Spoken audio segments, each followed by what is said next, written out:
Do you feel stuck in life?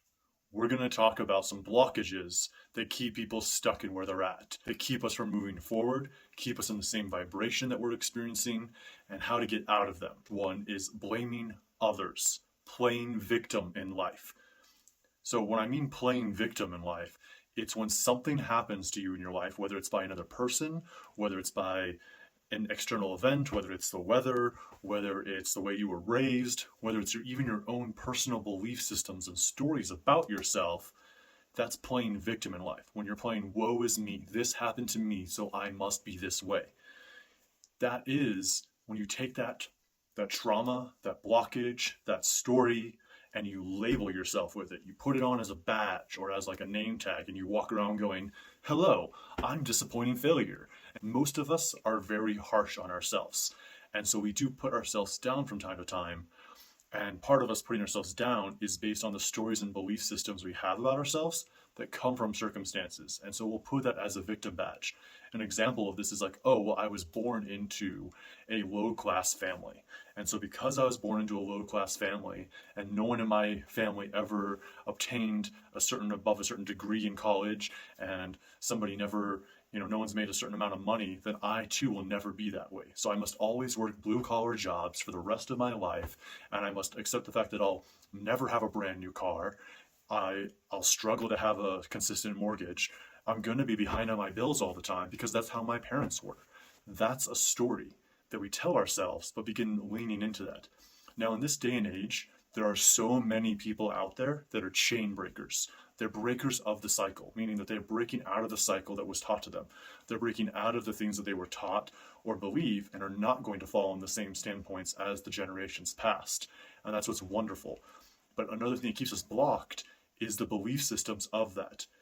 If someone didn't graduate high school or they didn't do very good at taking tests, they might call themselves stupid. They might believe that they're not good at certain things. And so then they continue to go, well, I just have a hard time learning things, so there's no point in it. That's also a thing that this falsifies. Now, that second story, I'm thinking of a very specific friend who did not graduate high school. He does tell himself he's stupid all the time, and me and him have had many conversations about that and about how to shift that mindset. Now, for myself, the one about being born into a lower income family, that is me. That is a story about myself, something I used to believe because I grew up in the suburbs and my dad was the person making the lowest amount of money on the street. And by the street, I mean he wasn't out on the street corner selling stuff or anything like that. I mean, in the neighborhood we lived on, he was the person that was not making the most. All my friends always had the newest, nicest game consoles. Their parents always had the nicest, newest cars. When they turned 16, their parents bought them, 2006 cars. Yes, I just aged myself. I'm 33 years old. In 2006, I was 16. Anyways, but they always had the nicest, newest things. Or when we were kids playing around, they had the Game Boy. They had all the Pokemon cards. They could go buy them all they wanted. For me to get Pokemon cards, or for me to get toys I wanted, or even to get a game system, I had to go get a paper jet route. I got a paper route when I was 11 years old, and I had that till I was 15. That story is something that for a long time made me believe that I would never be successful, that I could never make it to making 6 figures a year, or that I would never have a brand new car, or that I couldn't have a mortgage, a house that I live in now, and be ahead on time on bills. Because I knew how much my parents struggled. And yes, part of that struggle was they had 4 kids and they had a lot to provide for. And my dad was an entrepreneur. He ran his own computer business, which he eventually gave up on and went and worked for a company. And so that's a story I've had of like, oh man, this entrepreneur game, is this something I'm going to have to give up on at some point? And now he gave up on it. He actually quit. Failure is picking yourself up again, which we talk about in another video about the successful lessons I learned from a billionaire, which you can check that video out if you want to go into that one. We talk about the difference between quitting and failure. When we play victim in life, it keeps us in a certain vibration. It keeps us in a zone, and it keeps us from expanding out. And so realizing it's never about the other person, no matter what it is, it's never about the other person. It's about us and what we do, what we believe, and what we give meaning to.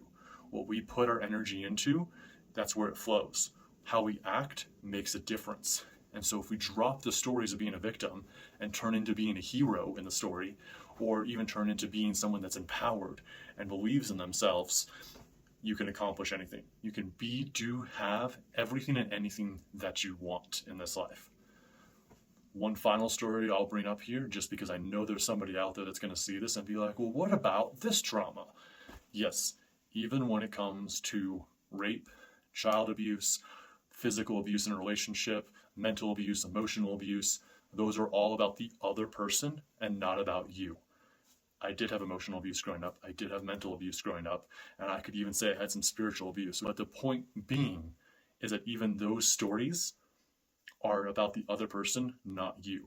And I have permission to share this story from one of my clients, who her name will remain anonymous, but she used to walk around with the name tag of I am Matt's punching bag, meaning that she had gone through so much trauma with her ex-husband that she had begun to believe that she deserved to be that way, or that she would never find true happiness, true love. All men were shit and treated her horribly.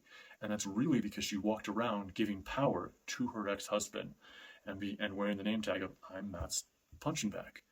So that's a blockage that she had.